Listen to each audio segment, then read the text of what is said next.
All right, welcome back to The Explainer. Today we're unpacking a case from the Cooney Monday archives that's honestly going to make you think twice about your next vacation.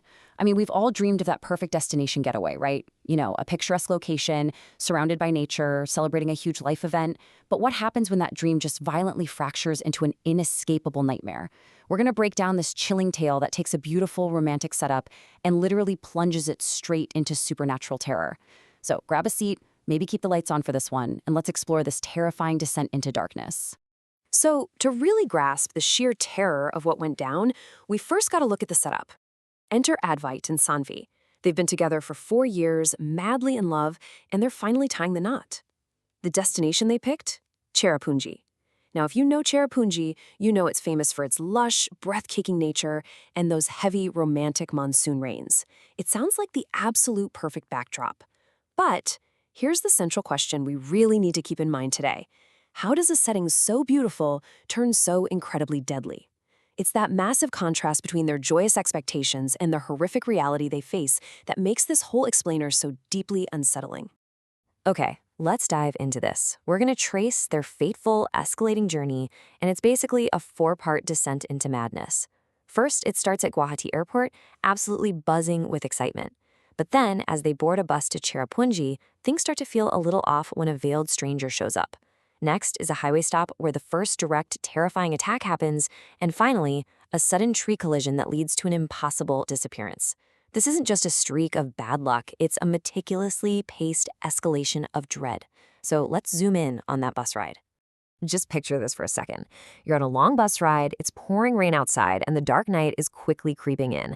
And aside from the driver and our couple, there is literally only one other passenger. This woman is sitting way back in the last seat, her face completely hidden behind a veil.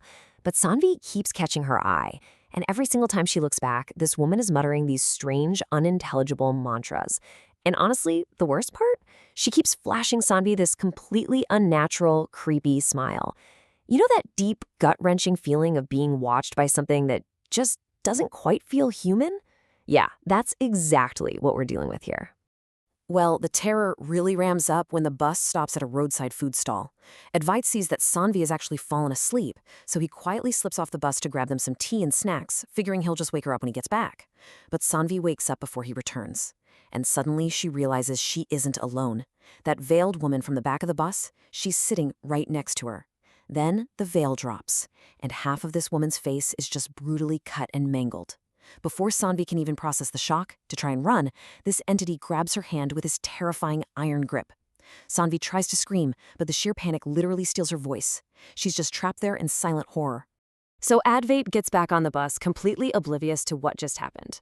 Sanvi is hyperventilating, her eyes shut incredibly tight.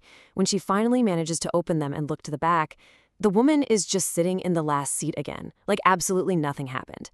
Sanvi desperately tries to rationalize it, thinking, maybe it was just a nightmare. She turns away, pops in her earphones, and plays some music to distract herself. But then, the music starts fading into this weird whispering, and suddenly, a horrific voice cuts directly through her earphones, whispering a chilling promise in English.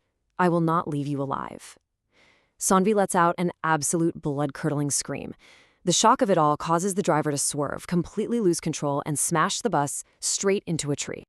Miraculously, no one is physically injured in the crash, but when they shake it off and look around, they realize something impossible.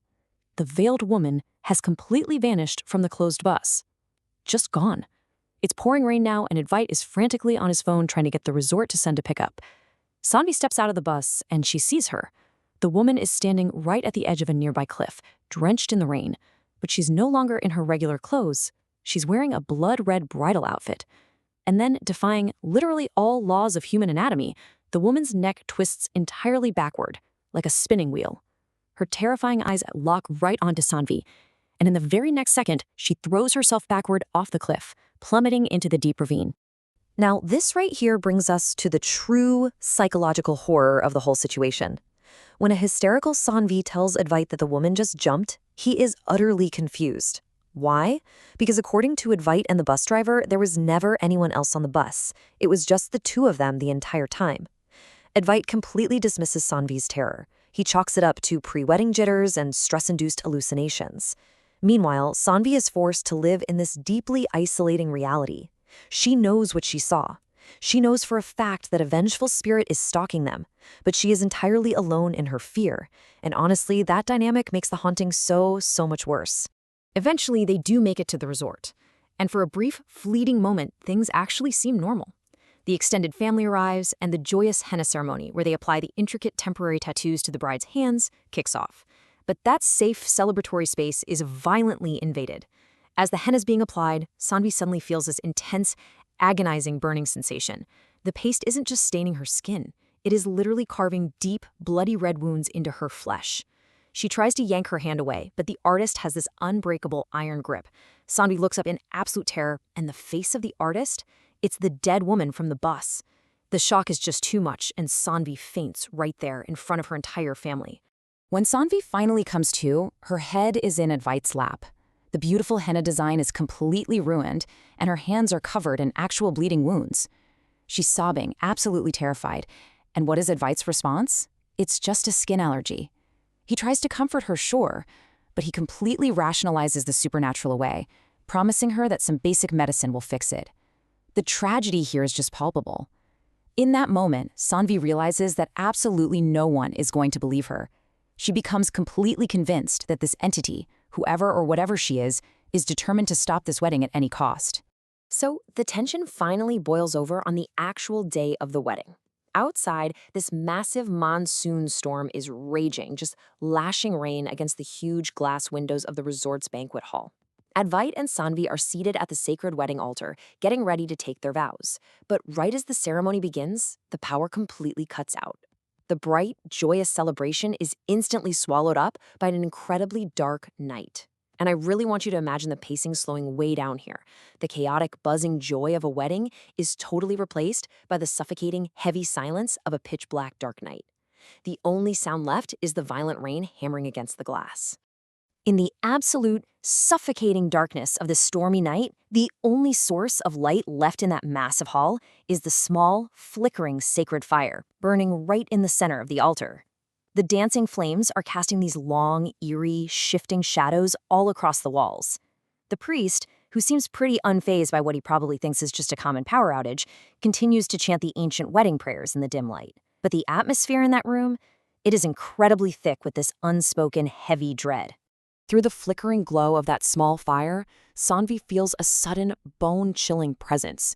She slowly turns her head toward Advait, and there, sitting right next to him in the deep shadows, is the ghost, the woman in the blood-red bridal dress. But the most heart-stopping detail of all, the entity is holding Advait's hand, and Advait, who is looking straight ahead at the fire, has absolutely no idea she's even there. He can't feel her cold touch. He can't see her. He's totally defenseless. Sanvi desperately tries to convince herself that it's just the shadows playing tricks on her in the dark night. But then, the priest instructs Advait to apply the sacred red powder to Sanvi's forehead, officially marking her as his wife. Advait tries to reach over, but his arm is completely paralyzed. He literally cannot lift it.